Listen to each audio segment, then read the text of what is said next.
Après la fin de la Seconde Guerre mondiale, l'Allemagne s'est positionnée comme une tête de pont en Europe pour les États-Unis, une tête de pont dirigée contre l'Union soviétique et après sa dissolution contre la Russie. Pour comprendre ce qui se passe aujourd'hui sur le plan géopolitique et pourquoi l'Allemagne est touchée de manière particulière, il faut savoir trois choses. Premièrement, l'Allemagne s'est vue refuser jusqu'à ce jour un traité de paix avec les alliés de la Seconde Guerre mondiale, à l'exception de la Russie. Théoriquement, l'Allemagne est donc toujours en guerre, puisque seul un armistice a été conclu en 1945. Cela découle également de la clause dite de l'État ennemi, prévue aux articles 53 et 107 de la Charte des Nations Unies, selon laquelle l'Allemagne est toujours un État ennemi vis-à-vis des alliés de la Seconde Guerre mondiale. Cette clause n'est soi-disant plus valable, mais si elle l'était vraiment, ce passage aurait pu être supprimé depuis longtemps. La clause de l'État ennemi stipule que, si nécessaire, des mesures coercitives pourraient être imposées sans autorisation spéciale du Conseil de sécurité des Nations unies si l'Allemagne devait à nouveau mener des politiques agressives, y compris une intervention militaire. Bien que l'Allemagne se soit vue accorder la pleine souveraineté par le traité d'unification de 1990, le traité qu'on appelle 2+4, cet accord a été à nouveau relativisé par des traités complémentaires, par exemple sur le déploiement de troupes et la coopération militaire. Si l'on considère ces faits par rapport à la situation géopolitique dans laquelle nous nous trouvons,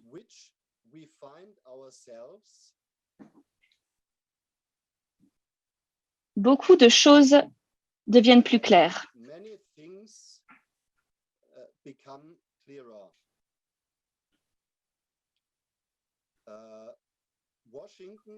Washington dispose de possibilités considérables pour exercer des pressions et influencer les décisions du gouvernement allemand, ce qui peut être constaté en permanence.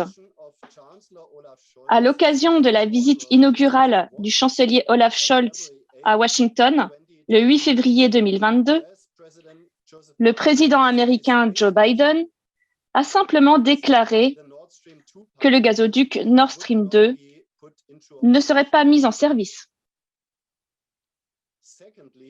Deuxièmement, il est important de savoir que l'Allemagne est toujours un pays occupé. On sait à peine qu'en plus de bases militaires plus petites, les États-Unis disposent de 11 grandes bases principales sur le territoire allemand.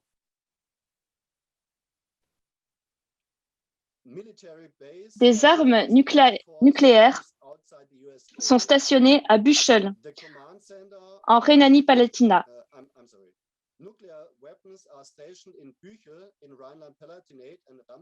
Et la base aérienne de Ramstein est la plus grande base militaire de l'US Air Force en dehors des États-Unis. Le centre de commandement des forces aériennes de l'OTAN s'y trouve. L'OTAN surveille les défenses antimissiles de l'Alliance depuis Ramstein et les États-Unis contrôlent depuis cette base le déploiement de leurs drones de combat dans le monde. L'Allemagne est également un centre d'espionnage américain. En outre,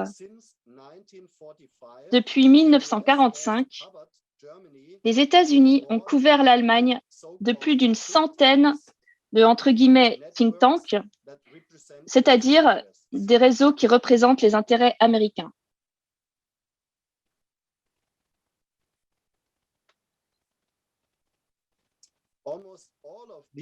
Presque tous les politiciens et journalistes de premier plan en Allemagne sont membres de ces organisations qui sont extraordinairement influentes et bien financées. dont l'Atlantic Bridge est probablement la plus connue. En outre, nombre de ces agents d'influence ont été formés dans le cadre de cours dispensés aux États-Unis. Troisièmement, il est important de savoir que les États-Unis ont systématiquement empêché la coopération entre l'Allemagne et la Russie depuis plus d'un siècle.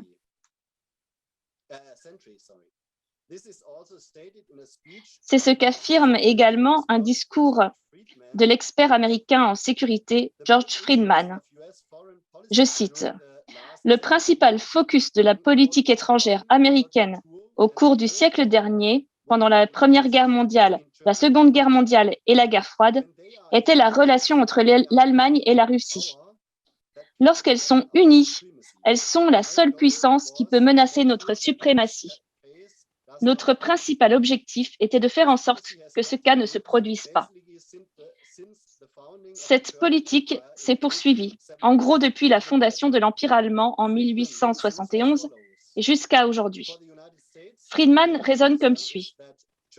Pour les États-Unis, la principale inquiétude est que le capital et la technologie allemande ne se combinent avec les ressources en matières premières et la main-d'œuvre russe pour former une combinaison unique.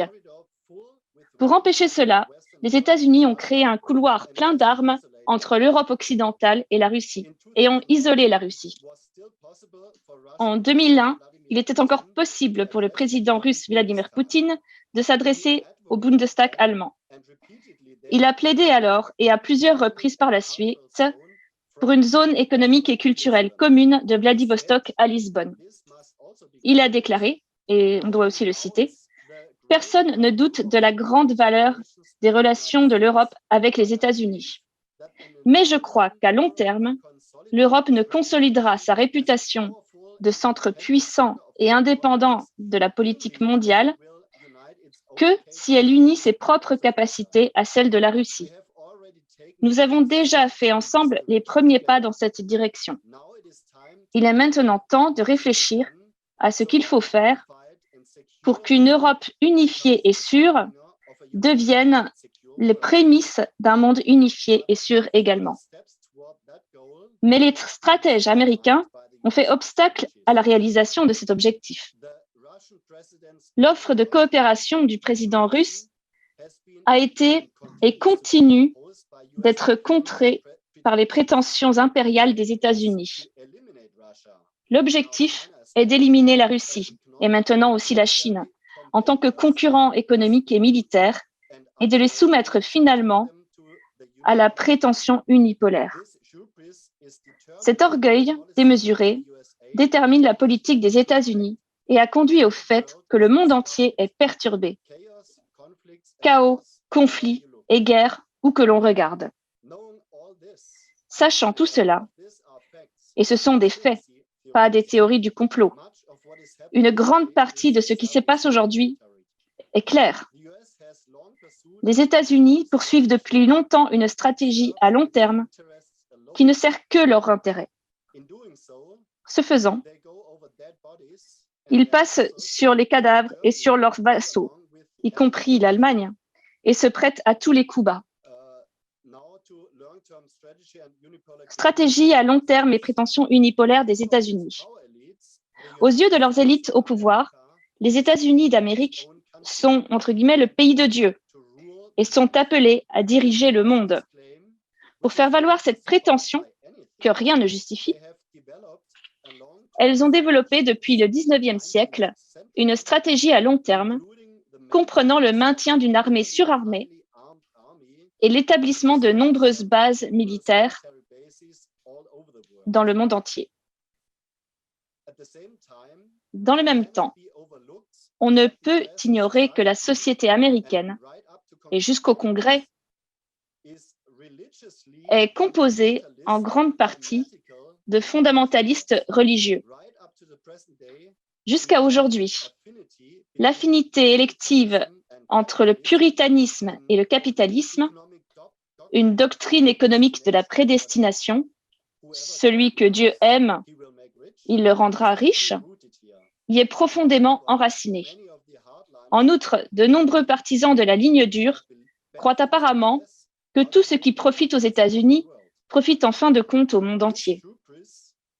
Cet orgueil démesuré a également guidé la politique du président Barack Obama, qui arbore un sourire victorieux et qui, dans un discours prononcé à l'Académie militaire de West Point, a qualifié les États-Unis de nation indispensable, de pivot de toutes les alliances, de l'Europe à l'Asie, et entre guillemets, inégalé dans l'histoire des nations.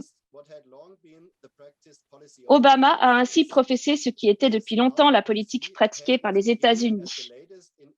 Cette politique de puissance a vu le jour au plus tard, en 1823, lorsque le président James Monroe, dont la doctrine porte le nom, a postulé une revendication de protection et d'intervention pour l'Amérique centrale et du Sud dans l'intérêt des États-Unis.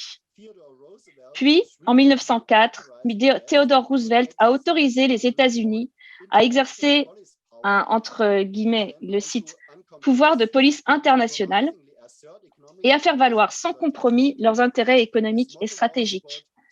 Sa devise était « Parlez doucement tout en agitant un gros bâton, et vous irez loin ». Après que tous les traités avec les Amérindiens aient été préalablement rompus et que la dernière bataille dévastatrice ait eu lieu à Wounded Knee en 1890, cela s'appliquait d'abord aux pays d'Amérique latine, dans l'arrière-cour des États-Unis, mais aussi au Maroc et à la Corée, et un peu plus tard au monde entier. Une déclaration du président suivant, Woodrow Wilson, va tout à fait dans le même sens. Pour assurer la fluidité du commerce américain dans le monde, les États-Unis avaient le droit, selon Wilson, de faire sauter les portes fermées, ouverture de la citation, même si cela viole la souveraineté des nations récalcitrantes. Fin de la citation. Barack Obama s'est exprimé en ces termes dans une interview accordée en 2016 à la chaîne de télévision américaine Vox. Ouvrez les guillemets, nous devons occasionnellement tordre le bras des pays qui ne font pas ce que nous voulons qu'ils fassent. Nous sommes le pays le plus grand et le plus puissant de la Terre. Nous n'avons pas d'égal. Il n'y a pas de pays qui pourrait attaquer ou provoquer les États-Unis. Fin de la citation.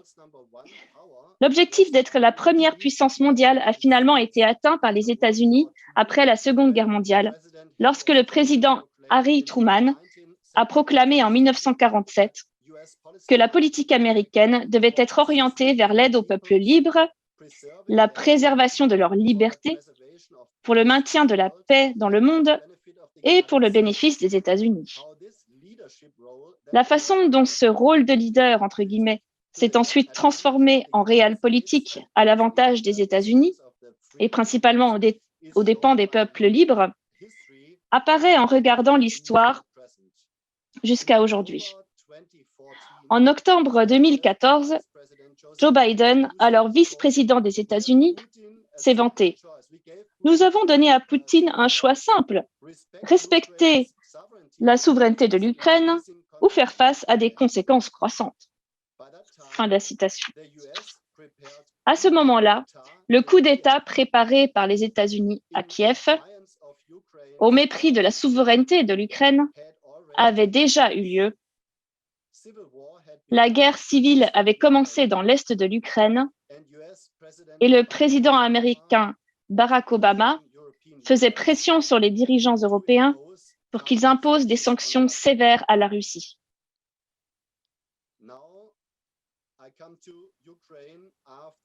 L'Ukraine après le coup d'État de 2014. Le 24 février 2022, la Russie a attaqué l'Ukraine. Depuis, les politiciens ukrainiens s'ébattent dans les médias allemands, formulant des revendications et insultant le gouvernement allemand pour ne pas avoir répondu de manière adéquate à ces demandes. Pendant ce temps, plus d'une personne se demande pourquoi l'Allemagne devrait être redevable de quoi que ce soit à l'Ukraine. Avec quelle justification le gouvernement ukrainien exige-t-il de l'argent et des armes de l'Allemagne? Et pourquoi le gouvernement de Berlin y répond-il? s'il suit effectivement les ordres de Washington, il fait partie du problème au lieu de contribuer à le résoudre.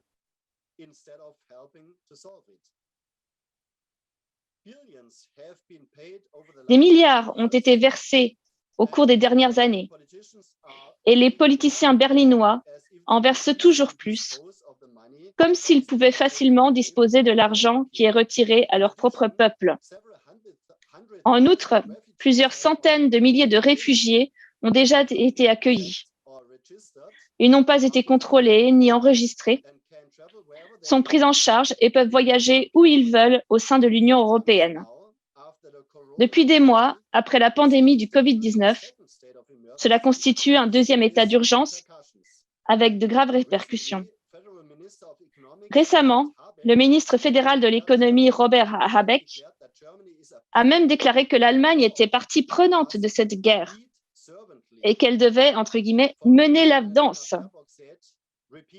La ministre des Affaires étrangères, Annalena Baerbock, a déclaré, reprenant la déclaration de Joe Biden de 2014, que la Russie devait être ruinée par les sanctions.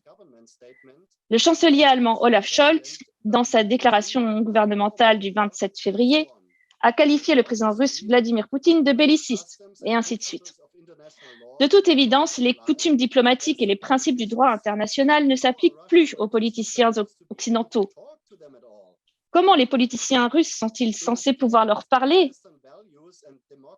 On prétend que les valeurs occidentales et la démocratie doivent être défendues en Ukraine et que cela doit être fait avec tous les moyens disponibles, y compris en déversant des milliards de dollars, mais aussi avec les livraisons d'armes et éventuellement, selon plusieurs politiciens, par la participation de l'Ukraine à l'OTAN. Mais quelle est réellement la situation en Ukraine depuis le changement de régime de 2014? Changement de régime qui a été préparé par les États-Unis pendant des années. Après le coup d'État sanglant, la Crimée, qui était russe depuis 171 ans, a rejoint la Fédération de Russie à la suite d'un référendum. Et les habitants russophones du Donbass, qui devaient craindre des représailles, ont exigé davantage d'autonomie au sein de l'Ukraine, ce qui leur a été refusé. En conséquence, ils ont eux aussi fait sécession de l'Ukraine de Kiev et ont proclamé les républiques populaires de Donetsk et de Lugansk. Le résultat a été un désastre qui a commencé par la guerre civile dans l'est de l'Ukraine. Le dirigeant de l'époque, Petro Poroshenko, un oligarque et une marionnette des États-Unis, a envoyé des chars et de l'artillerie dans le Donbass pour tirer sur la population. Quelques 14 000 personnes ont été tuées et des villes et villages ont été détruits. Des bataillons de volontaires, dont le régiment fasciste d'Azov, ainsi que des mercenaires américains, ont été impliqués, en plus de l'armée ukrainienne qui a été conseillée par l'armée américaine. Pour résister, les Ukrainiens de l'Est s'assurent le soutien de la Russie. Un point chaud a ainsi été créé aux portes de la Russie et toutes les tentatives pour l'éteindre ont échoué. L'Ukraine de Kiev, avec des fascistes dans son parlement et son gouvernement, a mené une guerre contre son propre peuple, avec les États-Unis derrière elle. L'accord de Minsk visant à régler le conflit a été ignoré par Kiev et l'armée a été réarmée. Le sort du pays était entre les mains des États-Unis, qui avaient pris froidement le contrôle du pays et l'avaient orienté contre la Russie. La suite des événements jusqu'à aujourd'hui est bien connue. Une guerre par procuration entre les États-Unis et la Russie, dans laquelle l'Ukraine est pulvérisée. Justifier cette action désastreuse par la défense de l'Europe correspond à une manipulation systématique de l'opinion. Avant la guerre, l'Ukraine était proche de l'effondrement et ne tenait que sous la perfusion du FMI et de l'UE. Les membres de l'opposition étaient persécutés et dans certains cas assassinés. J'ai cité des noms dans mon livre The New West-East Conflict. La question est de savoir où nous en sommes et comment procéder. Des centaines de milliards de plus pour l'armement? L'inflation sera encore plus forte qu'avant. L'argent pour la protection sociale l'éducation, la science et l'art deviendra encore plus rare. Les pauvres deviendront encore plus pauvres. De nombreuses entreprises seront ruinées. En revanche, l'industrie de l'armement fera des profits incommensurables et l'économie américaine s'engouffrera dans la brèche et fournira à l'Allemagne du gaz de schiste cher et nuisible à l'environnement. Les États-Unis et leurs vassaux continueront à faire tout leur possible pour étrangler la Russie et provoquer un changement de régime à Moscou. Joseph Biden et ses soutiens y sont presque, avec l'aide de l'UE et du gouvernement allemand et de ses médias. Mais la Russie est une puissance nucléaire et les bases militaires américaines en Allemagne sont dans le collimateur de l'aviation russe. La situation est plus dangereuse que jamais. Non seulement nous sommes confrontés à l'effondrement du système financier mondial, mais nous sommes également au bord d'une troisième guerre mondiale qui rendrait de grandes parties du monde inhabitables.